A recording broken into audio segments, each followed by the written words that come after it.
Major funding for NJTV News is provided in part by the members of the New Jersey Education Association, making public schools great for every child, and PSE&G. We make things work for communities. Tonight on NJTV News, going head-to-head over the new federal tax laws. Governor Murphy and legislative leaders cry foul over the IRS's unwillingness to recognize New Jersey's attempt at a workaround of the new Trump tax law. Lawmakers say they have the votes for legal weed, but why is it taking so long, and who's trying to slow things down? There are actors, singers, and poets in the city of Paterson, and now city officials are trying to make the arts the focus. Plus, why are fewer New Jerseyans exercising than ever before? Those stories and more next on NJTV News.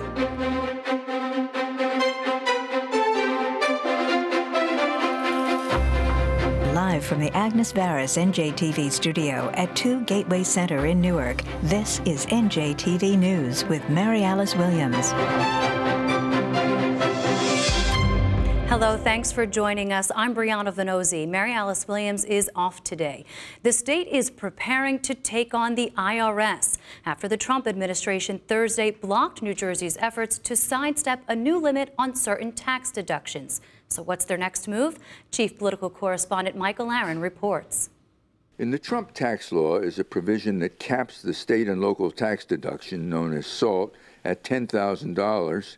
In a state where many people pay more than $10,000 in property taxes alone, that's a significant change.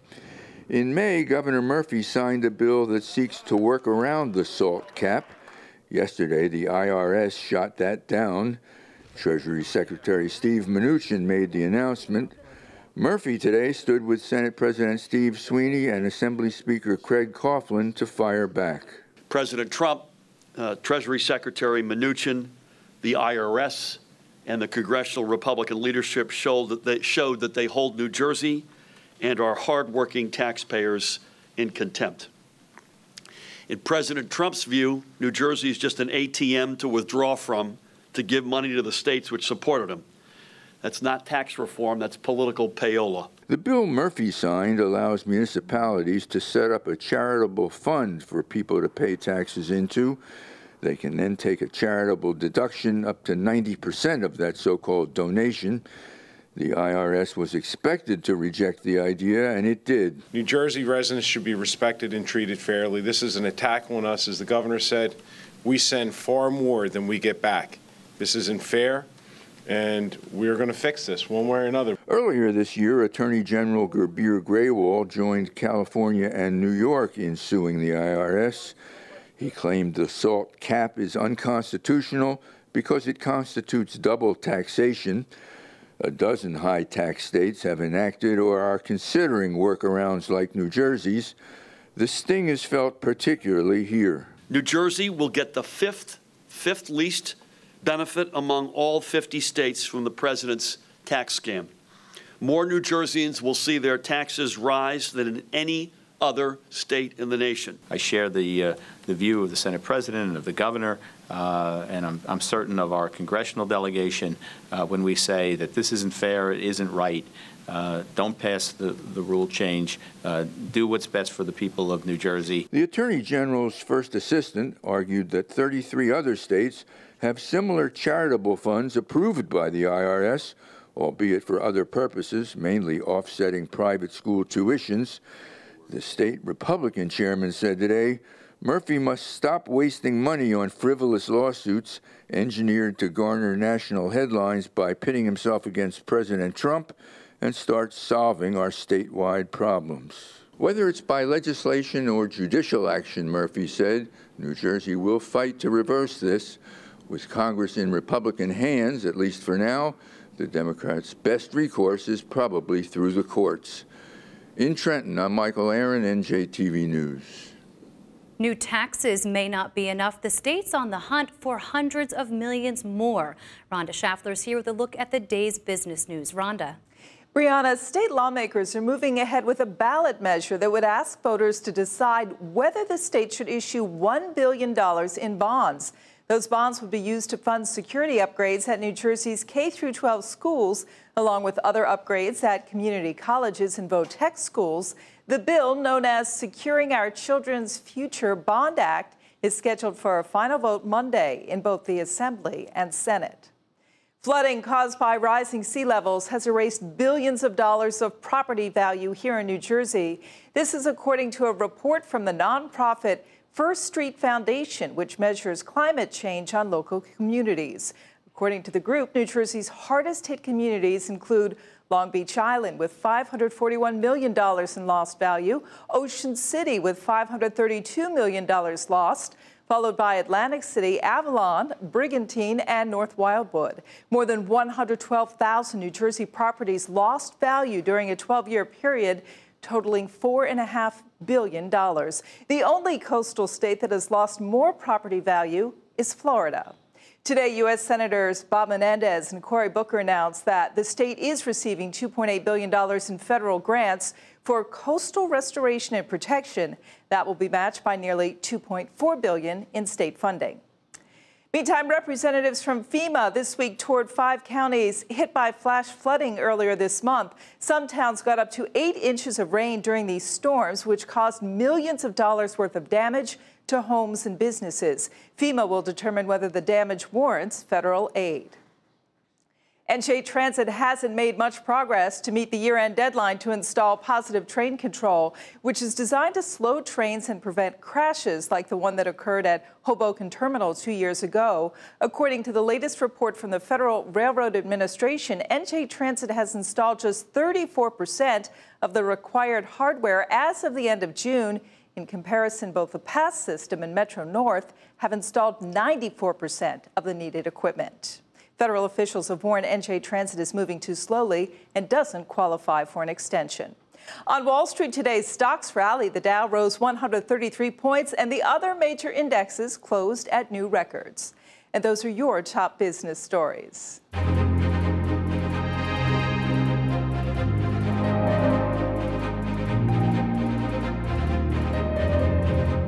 New Medicare cards will be hitting the mailboxes of senior citizens across New Jersey this month, and they're expected to make identity fraud harder for thieves.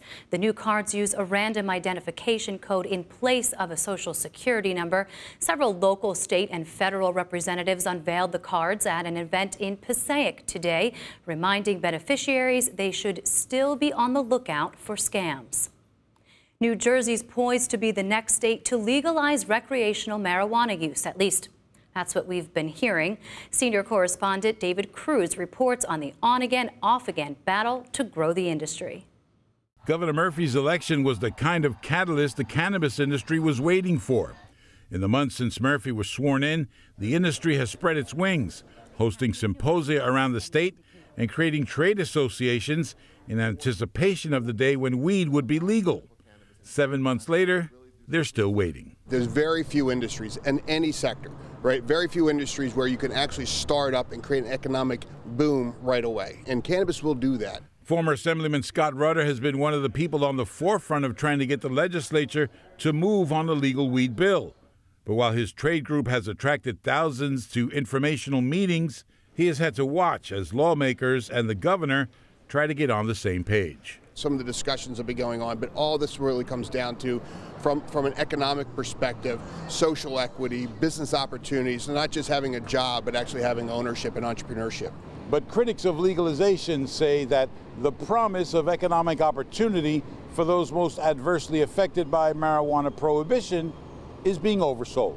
You'll have a handful of people, and if you want to say black and brown people, who may potentially make money, and that's not going to be a lot for a lot of different reasons we can discuss that's well documented, right, et cetera, okay? So it means that the rest of our communities suffer. Rice says communities like Newark, which he represents, are trying to discourage the proliferation of corner liquor stores. He said weed shops on Main Street are simply the new liquor store, and that they'll have the same negative impacts. Edward Fortune, best known as New Jersey Weed Man, a staunch advocate for legal marijuana, calls Rice's position reefer madness. You know, as it is now, marijuana is sold on the street. right along with cocaine and heroin and pills and everything else. And when there's disputes about it, there's shootings about it. You know, putting it into a building, putting it into a business, a legitimate business, creates regulation. It creates safety issues and, you know, jobs. The fact is, there's a lot to consider when legalizing marijuana. What kind of industry is this going to be? Will there be retail outlets in your downtown? Can you grow your own? And what happens to all those people who did time or are doing time for small marijuana busts? Assemblyman Jamel Holley was part of a group of lawmakers who met for 5 hours this week to try and get some answers. We're looking at multi-billion-dollar industry, and individuals want an opportunity for that, and we're going to ensure that not only that we expunge those individuals, but provide language in the bill that allows them to participate in this business, and that's going to happen. Before you were hearing like 4 different people saying this is what the bill is going to be, that's what the bill is going to be. Well, now we actually are really narrowing down with the other house, and as soon as we do that, then we want to sit with the administration and figure it out. Sweeney said he never said he had the votes right now. What he said was that he won't put the bill up until he has the votes. And as it stands now, the earliest date that could happen is September 27th. In Newark, I'm David Cruz, NJTV News. North Jersey thieves in what might be one of the slowest getaway options possible. That tops tonight's Garden State Express. Our first stop, Jersey City, where a flatbed truck was used as a getaway car. To steal what, you ask? Just a 15-foot-long, 8-foot-high, several thousand-pound excavator. Police say the equipment was stolen from a Jersey City construction site on Summit Ave sometime between Monday night and Tuesday morning. The flatbed trailer, which is valued at roughly $10,000, was used to haul a 2016 John Deere 35G compact excavator. That's worth about $50,000.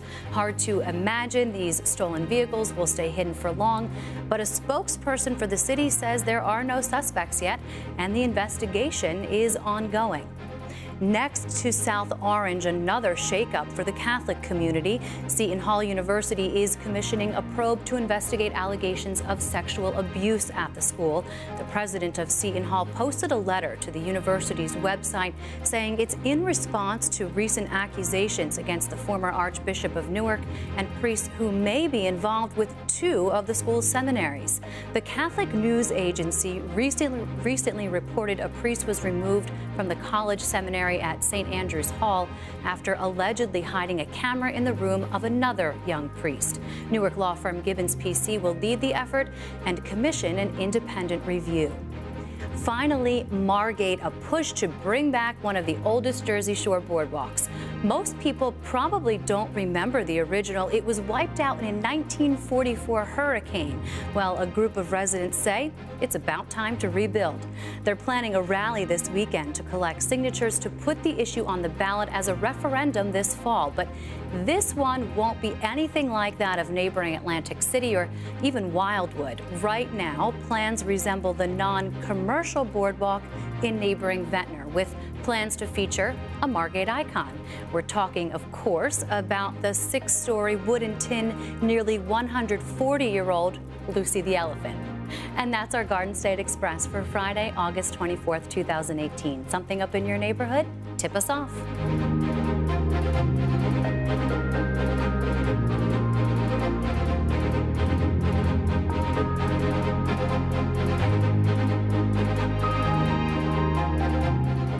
It's one of the state's largest nonprofit providers of addiction treatment services. It's helped tens of thousands of individuals and families achieve and maintain recovery. And as Integrity House marks its 50th anniversary this week, Michael Hill reports the work is needed now more than ever. I remember my counselor at Integrity House telling me when I arrived that she was going to love me enough until I learned to love myself again. Wow. What did that mean to you? That was life-changing for me. Vanessa Vitolo is one of thousands who found recovery at Integrity House. That was before she appeared in these ads with former Governor Christie about the dangers of opioid misuse and an addiction that would last 7 years. I was a full-blown heroin addict. selling my soul to get high. When I arrived at Integrity House, I was broken. I came directly from jail. The sheriffs actually dropped me off in shackles. What were your expectations? You know, I didn't really have any because I didn't believe that I would ever be able to live a life without drugs or alcohol. On Thursday, Vitolo returned to mark the 50th anniversary of Integrity House's incorporation at 45 Lincoln Park in Newark. Who could have predicted that 50 years ago, a social club for individuals struggling with addiction would be transformed into a therapeutic community of oneness, honesty, unity, and be life-changing. It started out of need. David Kerr was a parole officer in mid-60s Newark when he founded Integrity House, working with his parolees who were yearning for something beyond a monthly visit. I brought 8 of my parolees into 45 Lincoln Park, and they were the ones that my professors, they taught me about the other side of the addict. People who they call addicts are deep, sensitive, talented, beautiful people. And I'd say that again and again. I've known tens of thousands, and I got mugged 6 times, so it's not like I'm living Pollyanna. But when you look into them and bring that power and positivity out, it's amazing the transformation they show in their confidence. Kerr says he handled the men with compassion and the threat of returning to prison. I didn't call them names or anything. I gave them a hug when they acted stupid, but I told them, now you have to face your parole officer and we're going to have a talk. So I kind of tried to balance their rebelliousness and malevolent anxiousness with, you're okay, but you're not going to do that anymore. Kerr would hire professional staff, and today Integrity House treats 3,000 men and women a year in 14 buildings in Newark and has facilities in 6 other cities in the state. The difference that we're making is that individuals that are coming to Integrity House, they are leaving us drug-free, with a job, with stable housing, and connected in their community. The other difference that we're making is that we're seeing families get reunited and families rebuilt. The founder of Integrity House tells NJTV News it's time to take recovery and treatment a step further. He explains. We have to look at addiction as a 5-year challenge, 5 years. The first couple years maybe are the kind of residential treatment, the support network and that. But the 3 years following, you must have a coach. Kerr says the biggest change in the treatment industry since Integrity House's founding is the National Institute on Drug Abuse declaring addiction a disease in 1987. A big change he'd like to see? Passage of a bill called Earn Your Way Out. It would cut prison time if inmates demonstrate and direct self-help. Not just being a good boy in prison, it's connecting outside and developing your own cadre of support for your recovery. Advice from the man whose house is seen as a recovery cornerstone in New Jersey's drug addiction crisis. Integrity House, without a doubt, saved my life. In Newark, Michael Hill, NJTV News. There's a long-argued theory that the arts can help turn around inner cities, growing the economy by spurring innovation and talent. The mayor of Paterson is banking on that notion as he works to bring about a renaissance. Leah Mishkin has the story. Another passes on her red scooter, flinching at the boom. While studying poetry in New York, Elizabeth Estella Valverde started delving more into the work of famous poets William Carlos Williams and Allen Ginsberg. Her fiancé is from Paterson, which also happens to be where Ginsberg grew up. She says she fell in love with the city, rich in literary history, and made the move to call it home. I understood why this city inspired 2 of the greatest American poets, and I thought, I need to be working out of that space. Beat poet Allen Ginsberg's poem Howl is considered one of the most significant works of American literature. The City of Paterson's Poetry Center gives out an award in Ginsberg's name every year. You also have some really important visual artists like George Tice, the photographer whose work and initial works were on Paterson, and the famous landscape artist who never comes into the picture, Robert Smithson. Unfortunately, he died a bit young, as many fantastic artists often do. But he began his work in Paterson, though he was from Passaic. Jersey-born poet William Carlos Williams was also inspired by the city. His epic poem Paterson centers on the city and the Great Falls. Williams was also a doctor. He served as the head pediatrician of Passaic General in Patterson for nearly 40 years. When you read the actual work by Williams about the city of Patterson, you understand how a man could have this love affair with a city like this. But the chairman of the Grassroots Arts Commission in the city of Patterson says over the years the arts have received less attention. The desires are still there to do the art, you see, but because of the sustainabilities and the economic challenges that we have within urban cities have us a little scattered right now. That is until now. Mayor Andre Seo was elected in May, and he's expressed a desire to put the spotlight back on the arts, starting by reviving the Arts Commission so it can start initiatives like art installation projects throughout the city. Also, we are cutting the ribbon on an amphitheater at the Great Falls in a few months. So we want to help bring events, we want to help promote the amphitheater. That has the principal of this school, Rosa Parks High School of Fine and Performing Arts, hopeful about the future. She wants to see a performing arts center built in her city. It will help if I see the arts program cultivated as we continue to move forward. The mayor stood alongside a crowd who all want to see the arts highlighted here once again because they themselves are actors. As mothers, children, and sometimes fathers too. And singers. The honor and glory. And poets. In the Silk House, always the exposed brick, a ballet slipper tub. In Patterson, Leah Mishkin, NJTV News.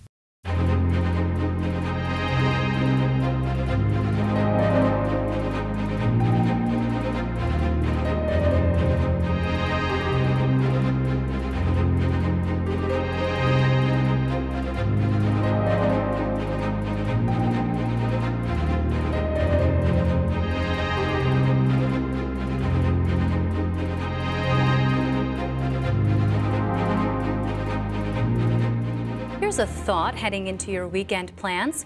Exercise. Turns out not enough of us are getting it, and New Jerseyans are some of the worst offenders in the country, according to new CDC data. Lauren Wango brings us this report with fresh ideas to get you moving. While some people are still sleeping in, basking in the lazy days of summer, others are up and moving in a workout class on the water. I just don't feel right unless I start the day with some sort of movement and getting your energy up. Montclair resident Teresa Kemp's vacationing along the Jersey Shore and decided to enroll in Endless Sup Company's stand-up paddleboard class with registered dietitian nutritionist Mandy Enright. She focuses on getting enough exercise each week, unlike the majority of Americans and New Jerseyans. A CDC National Center for Health Statistics report found nationally 22.9% of U.S. adults age 18 to 64 met the guidelines for both aerobic and muscle strengthening activities, which includes at least 150 minutes per week of moderate physical activity or 75 minutes per week of vigorous physical activity, along with muscle strengthening activities 2 or more days per week. In New Jersey, only 21% of residents met those guidelines. The report found men in the Garden State worked out more than women.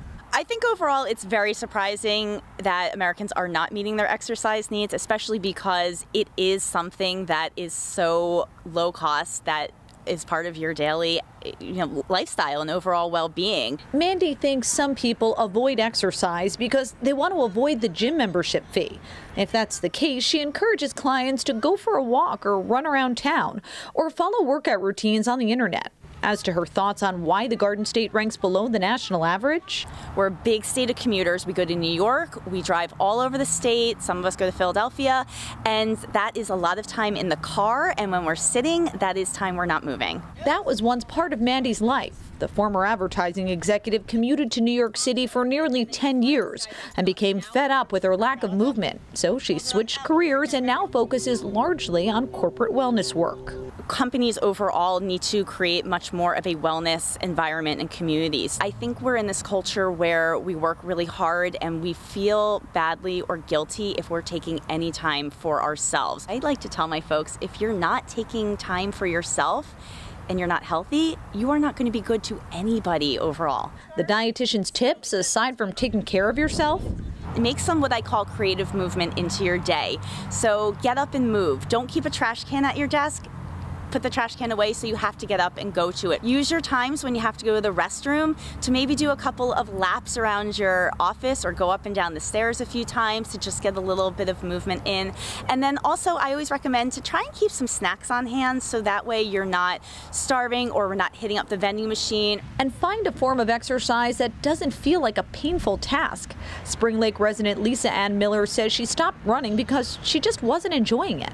Doing paddleboarding and yoga out on the water, it is just so freeing and fun and beautiful that it doesn't feel like exercise at all. Mandy's husband even joins in on the class when he can. Well, for me, I feel good when I do it, or feel good after I'm done. And if you feel good, you look good, you feel good, so it just keeps going.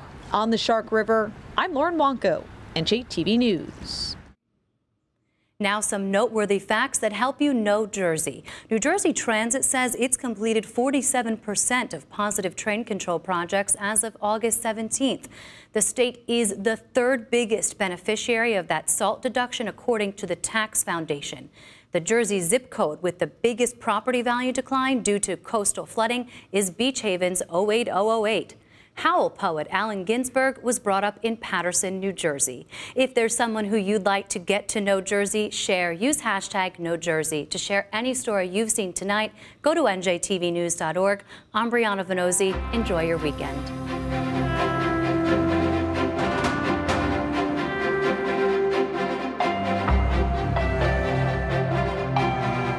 RWJ Barnabas Health.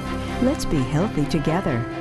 NJM Insurance Group, serving the insurance needs of New Jersey residents and businesses for more than 100 years. And Horizon Blue Cross Blue Shield of New Jersey, an independent licensee of the Blue Cross and Blue Shield Association.